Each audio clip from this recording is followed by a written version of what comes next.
Happy Wednesday morning, Mountaineer fans. It's Chris, it's Mike, it's earsports.com, taking up 3 minutes of your morning with another question from a VIP member. This one from WV Nomad 7.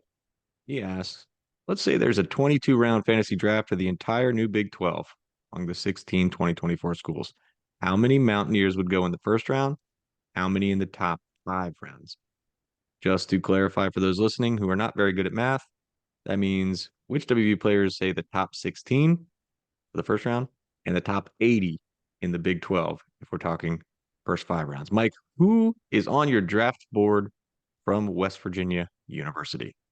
I only have one first round pick slash possible first round pick. I would put left tackle Wyatt Milam on that list. What about you? That would be the only one I would consider for the first round. Yes. Okay. Now, who are top 5 round players? A little deeper here, but I'm thinking about this. So, a good team would have at most five. I don't have five there. I would go Milam. I think you could easily argue Garrett Green in that top 5 rounds. I would put Jaheim White there. And I would also put Cole Taylor in there. I like some other parts, CJ Donaldson, but where's he going to be this year coming up? Don't know. And how much, does Jaheim White pop into it? Traylon Ray, Hudson Clement, Rodney Gallagher, not there yet for me, maybe as evident by West Virginia going into the portal. So those are my picks there for top 5 round picks. It's tough with West Virginia, just the way their roster is made up and where their strengths are.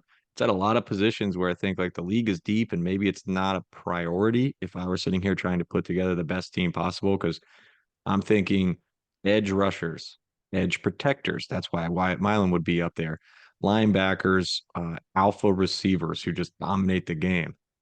Does any of that sound like something West Virginia has outside of Milam? And the answer, I mean, and of quarterbacks, of course, and that's why I'm with you. I think Green would be in consideration, especially once you one of those situations where maybe a one quarterback gets taken and then all of a sudden there's a run of quarterbacks and you have to take Green in that top half of the league because it drops off after a while and he's special. But a lot of those guys that you would consider maybe top 80 talents, like maybe some of the safeties like Aubrey Burks or the running backs like Jaheim White, CJ Donaldson, as far as the draft goes, that might not be a top 5 round pick. I'm trying to get something later for better value. So it's tough. Like it sounds bad for West Virginia, but I think it's more just the makeup of the roster that's keeping me from wanting to draft more Mountaineers in the top 5 rounds.